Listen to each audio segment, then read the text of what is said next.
ഈ ജീവിതം അങ്ങോട്ട് അവസാനിപ്പിച്ചാലോ എന്ന് പലപ്പോഴും എനിക്ക് തോന്നിയിട്ടുണ്ട്. പിന്നെ വിചാരിക്കും, ഈ ലോകത്തെ സുഖങ്ങൾ മാത്രം അനുഭവിക്കാനല്ലല്ലോ കർത്താവ് നമ്മൾ ഇങ്ങോട്ട് അയച്ചിരിക്കുന്നത്. സന്തോഷിക്കാവുന്ന സമയത്ത് മനസ്സ് തുറന്ന് അങ്ങോട്ട് സന്തോഷിക്കും. ഇന്നസെന്റ് അദ്ദേഹം പഠിപ്പിച്ചു തന്ന കുറച്ച് സത്യങ്ങൾ, ജീവിത സത്യങ്ങളെക്കുറിച്ചാണ് സംസാരിക്കുന്നത്. അർബുദ രോഗിയായി അദ്ദേഹം കടന്നുപോയ അനുഭവങ്ങളിലൂടെ അദ്ദേഹം ഒരു ബുക്ക് എഴുതിയിട്ടുണ്ട്, ക്യാൻസർ വാർഡിലെ ചിരി എന്നുള്ളൊരു ബുക്ക്. നിങ്ങൾ കുറച്ച് പേരെങ്കിലും ആ ഒരു ബുക്ക് വായിച്ചിട്ടുണ്ടാകും. അത് നിർബന്ധമായിട്ടും വായിക്കേണ്ട ഒരു ബുക്കാണ്.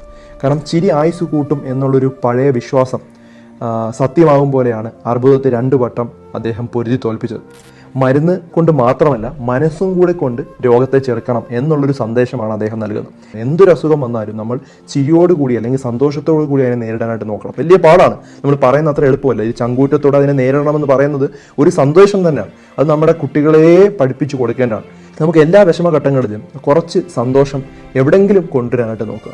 ആ ഒരു ചിരിയോടുകൂടി അല്ലെങ്കിൽ സന്തോഷത്തോടു കൂടി ആ ഒരു ചികിത്സ എടുത്തു കഴിഞ്ഞാൽ കൂടുതൽ എഫക്റ്റ് ഉണ്ടാകുമെന്നാണ് പറയുന്നത്. അപ്പം അദ്ദേഹത്തിൻ്റെ വൈഫിനോട് പറഞ്ഞതാണ്, എപ്പോഴും ചിരിച്ചു മാത്രമേ എന്നോട് വരാവൂ. എനിക്ക് ക്യാൻസറുള്ള സമയത്ത് നീ കരഞ്ഞുകൊണ്ടോ പേടി കൊണ്ടോ എന്നോട് വരരുതെന്ന് പറഞ്ഞു. അങ്ങനെ തന്നെയാണ് അവരുടെ വീട്ടിലെ എല്ലാവരും ചെയ്തത്. കാരണം അകത്ത് കയറി കടച്ച് കരയുകയോ അല്ലെങ്കിൽ ഞാനിവിടെ ഇല്ല എന്ന് പറഞ്ഞു പോവുകയോ ഒന്നും ചെയ്തിട്ടില്ല. അദ്ദേഹം ചെറുത്ത് നിൽക്കുകയും കൂടുതൽ തമാശ പറയാനായിട്ട് ശ്രമിക്കുകയും കണ്ണാടിയുടെ മുമ്പ് നിന്ന് നമ്മുടെ ജീവിതത്തിൽ നടന്ന നല്ല കാര്യങ്ങൾ പറയുക, നമുക്ക് ചിരിക്കാനായിട്ട് ശ്രമിക്കുക, നമ്മൾ പ്രൗഡായിട്ട് നിൽക്കാനായിട്ട് ശ്രമിക്കുക, നമ്മൾ പോസിറ്റീവായിട്ട് ഇത് ഓവർകം ചെയ്യുന്നുള്ളൊരു വിശ്വാസം മനസ്സിൽ കൊണ്ടുവരിക. അത് വളരെ പ്രധാനപ്പെട്ട ഒരു കാര്യമാണ്. ഏതൊരു അസുഖമാണെങ്കിലും നമ്മൾ ആ ഒരു രീതിയിൽ നമ്മളൊരു അസുഖത്തിനെ ചെറുക്കാനായിട്ട് ശ്രമിച്ചാൽ വളരെ വേഗത്തിൽ അസുഖം മാറുന്നതായിട്ട് കണ്ടിട്ടുണ്ട്. ഞാൻ ഒത്തിരി പേരെ കണ്ടിട്ടുണ്ട്. ഇത് നമ്മുടെ ജീവിതത്തിൽ എപ്പോഴും ഓർക്കാനായിട്ട് ശ്രമിക്കുക. ഇത് ധാരാളം ആളുകളിലോട്ട് ഈ ഒരു ടോപ്പിക്ക് ഷെയർ ചെയ്ത് കൊടുക്കുക.